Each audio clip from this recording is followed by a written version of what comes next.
This is our local haunt. Welcome to Whale Island, where the big bass fish live. Where the big bass live, not fish. But yeah, so we're gonna head on round. We've got the lure gear, got the lures, we're all ready to go. We've got Dan with us today. He's our videographer. Big shout, that's the one. Big shout out to him. There's actually someone already lure fishing around here. Any luck? Hey? Yeah? A few blow ups? Right, that's enough for me talking for the moment. Good luck.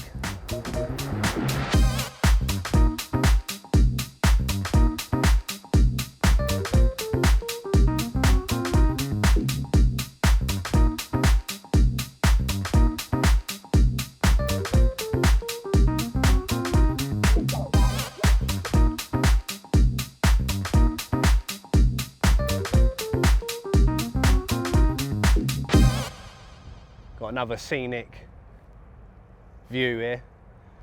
HMS Excellence. It's a training ship from the Navy, but lots of big bass live underneath that ship. That's a secret, don't let it out. Meanwhile, first chart, how about that?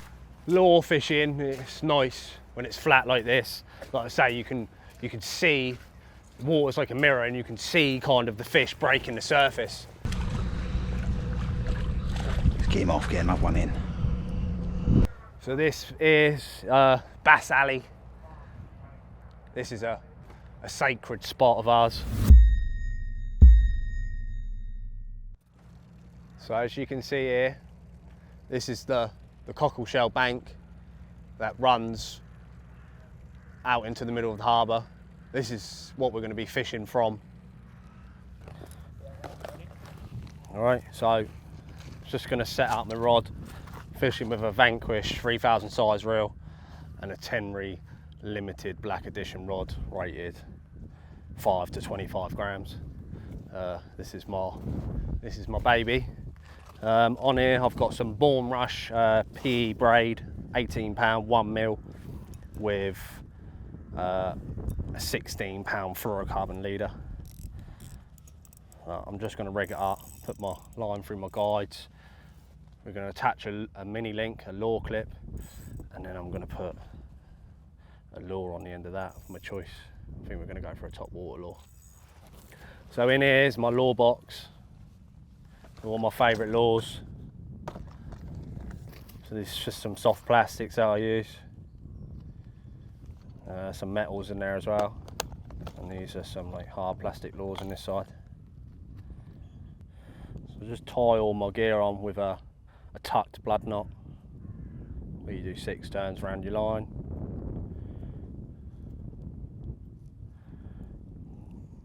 Through your small loop, and then tuck it back again. That's the tucked part through the bigger loop. Always wet your line.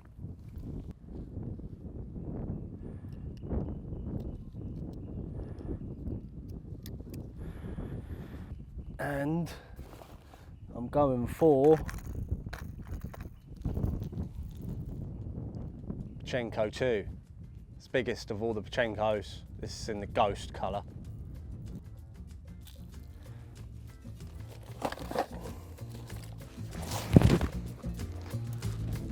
Right, let's get out there.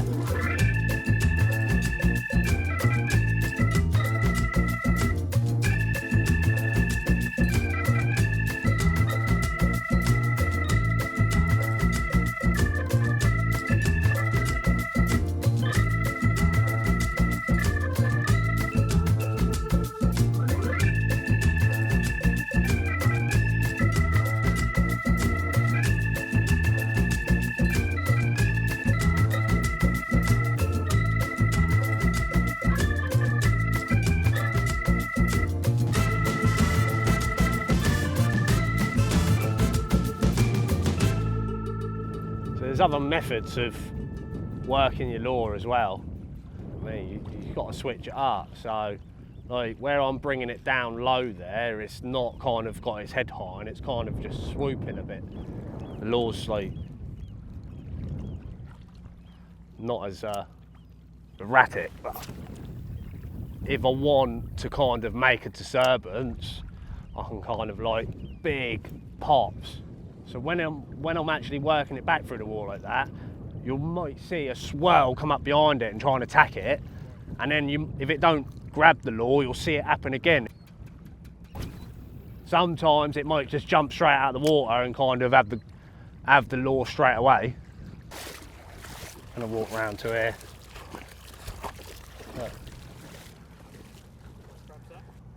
Shore crab, but it could be a peeler. So you can check their leg. You pull the tip of their leg off, and it's got another leg underneath. Then it's a peeling crab.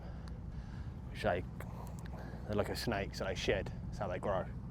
Come out of shell and go soft. And a really good bait.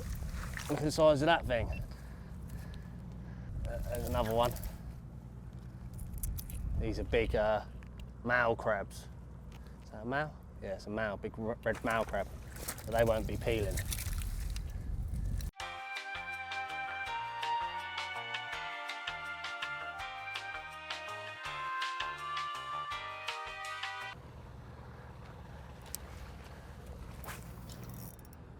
Fish on! There we go. Yes, come on!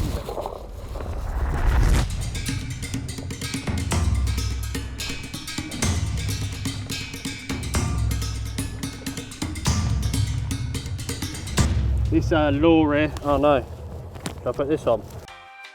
You know how we are, we're not professionals, just starting off. So this here, that lure there is what I'll just call that on. It's called a Dark Sleeper by Megabass. That's right in his lip.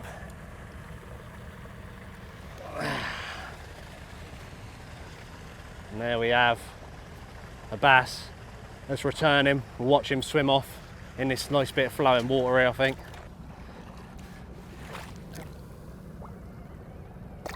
Oh. There he goes. Goodbye, my friend. Thank you very much. So what I've done, I've cast my lure to the right hand side of that and drawed it back through that weed. See if I can kind of reenact what I've done. And what the bass kind of want to do, they forage in that weed. So if they're just to the right of it, see it floating now onto the top, yeah? So the bass, if you do see weed like that, or a line of weed or a bank, cast along the weed line, just behind it. Because the bass will be sitting, they sit in that weed, they're hiding in it, they're like camouflaging in it, waiting to attack a bait fish, like, to surprise them. And with these soft lures, I kind of bounce them, almost like a windmill kind of bouncy effect. Slow retrieve, just wobble them.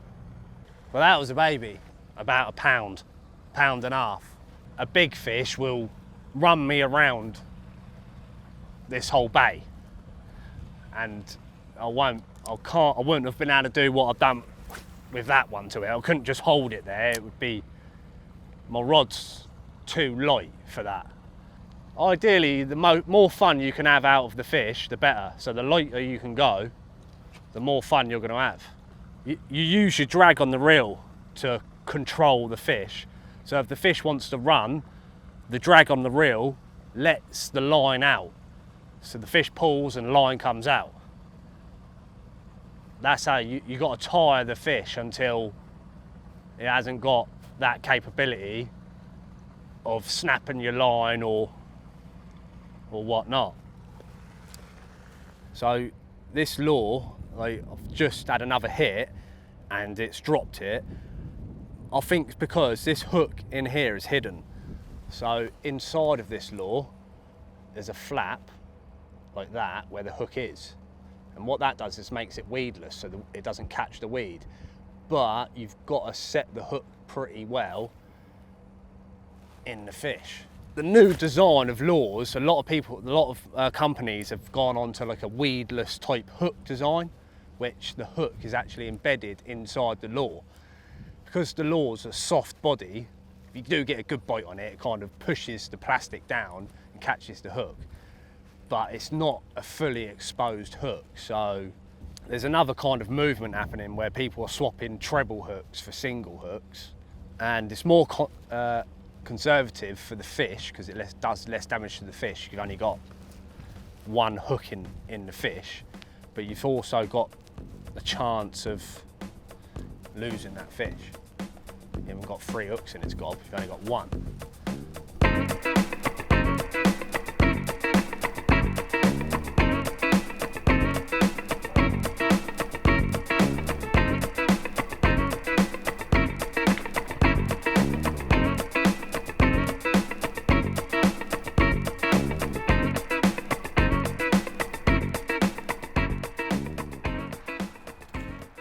So we're going to be rolling out some more of these videos, this content. We hope you liked it today. If you want to give us a bit of feedback or whatever you'd like to see from us, leave it in the comments. Most of all, subscribe to the channel and just enjoy your fishing. Hope you've picked up a few tips and tricks from this, and yeah, tight lines.